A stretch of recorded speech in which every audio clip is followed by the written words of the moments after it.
this is the Tudor style dollhouse I found on the market. We have a local outdoor market, and I went there just to nose around with my hubby and found this one for £10.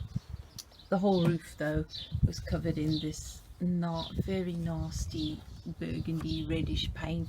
There's some damage all over the place, but I think we can be able to fix that. Somebody had obviously just painted over, peeling paint and stuff, ready for their grandchild or child to play with, and that was fine. It was obviously loved and used. What I absolutely love, I'll have to go into more details about this one with you when I come to do more, is the little metal windows, the original little metal windows. I don't know if you can see from that angle. Is that better? Little metal windows with metal catches to close the windows on a little handle, and they have cellophane like plastic behind it for the glass.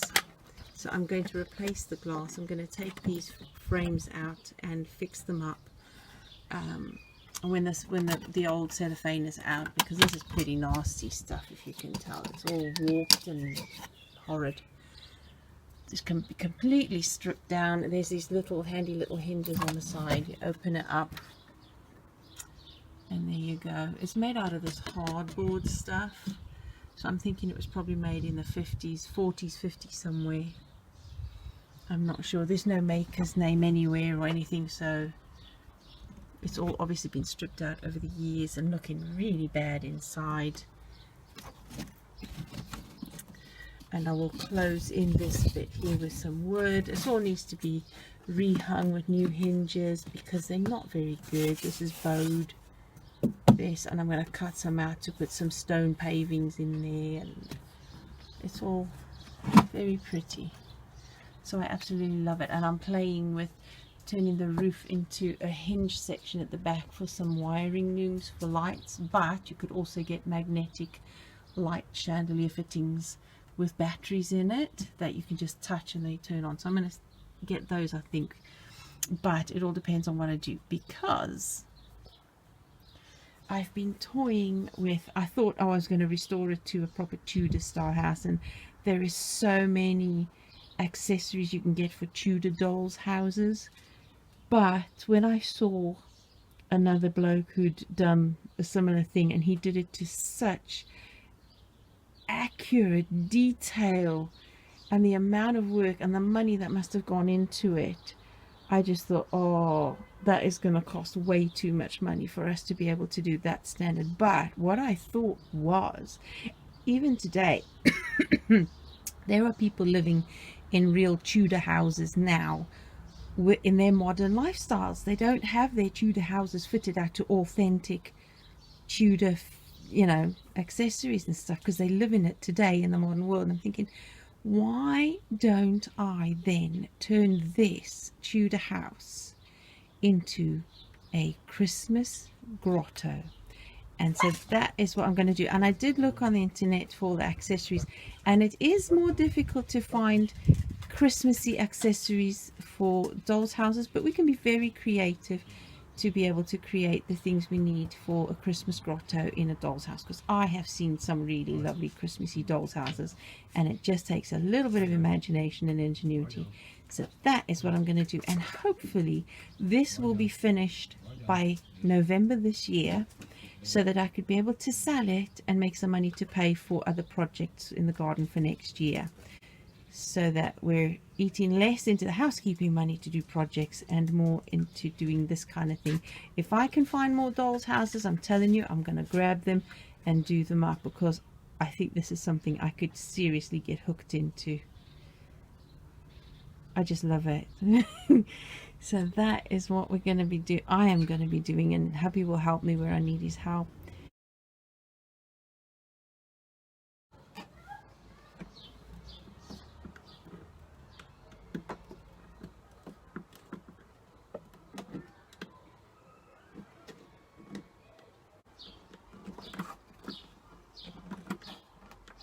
Why do people paint over hinges and latches and nuts and bolts? Why?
I would like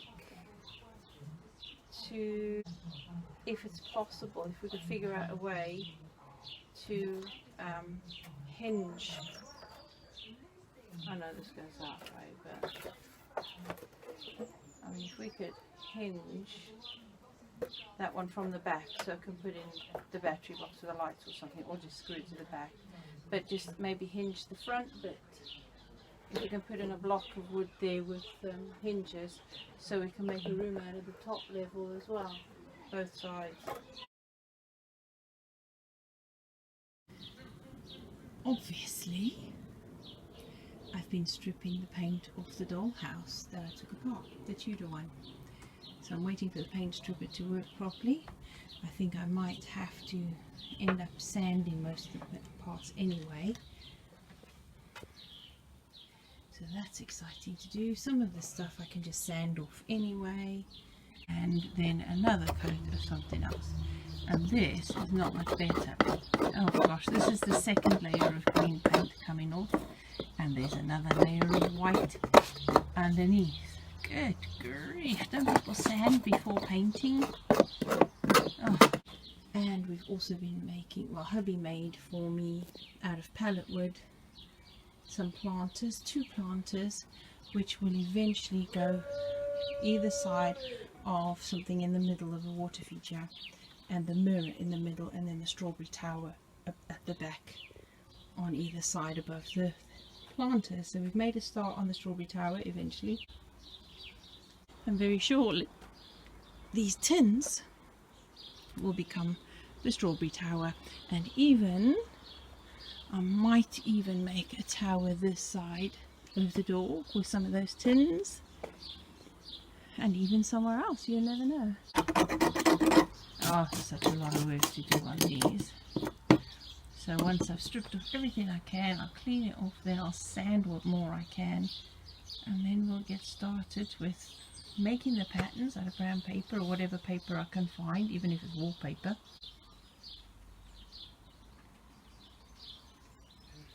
Doing your work and give me some purple cabbage seeds. Oh, a little bit of rain. We haven't done a huge amount of crafting lately, just because we've been so busy with getting the garden ready. That's parsnips. The first success we've had with parsnip germination for quite a long time. And we've even got beetroot out, some tomatoes. There's more seeds sown in between of carrots. So yeah, that's what's been keeping us busy and not so much crafting. And I've earthed up the potatoes. So, you know, that's why I haven't done a huge amount of crafting this week or this month even, apart from what I've shared with you with the doll's house. But I am getting there.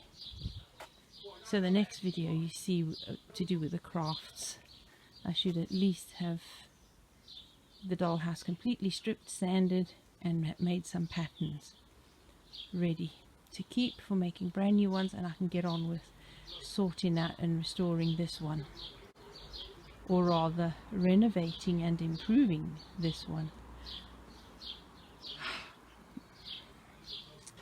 Lots of seeds coming up on the Russian kale, so I can't wait for those, and the chard. There's lots of seeds on the chard here as well, so I shall keep a load of those for the microgreens, because at least I've grown them and I know that there are no chemicals added whatsoever, so they'll be perfectly safe for microgreens and even for sprouting. They'll be lovely. Blueberries appearing, and as soon as they start changing color, I had better get them covered or the birds are going to have them. Oh my days. Strawberries are ripening all over the place as well.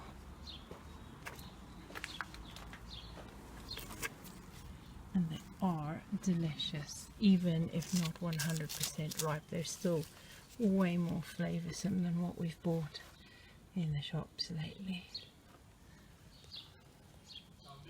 So these ones have been ripening way sooner than the ones in the front garden, which is where we usually get the biggest harvest.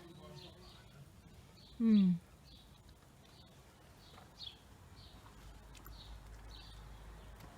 tasty.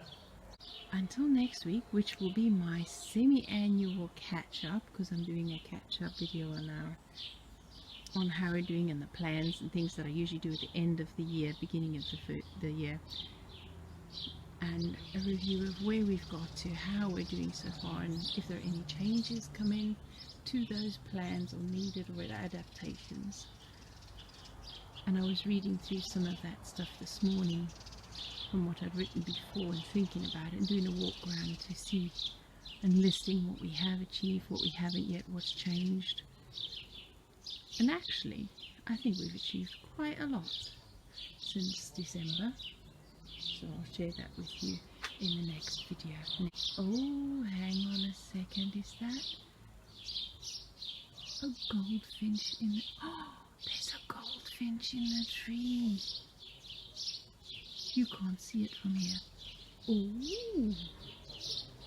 we don't normally get goldfinches in the back garden. That is exciting stuff. As I was saying, I'm going to leave you and carry on watching for that goldfinch. Have fun. Have a good week. Whatever you're doing, I hope the weather holds out for you. Goodbye, friends.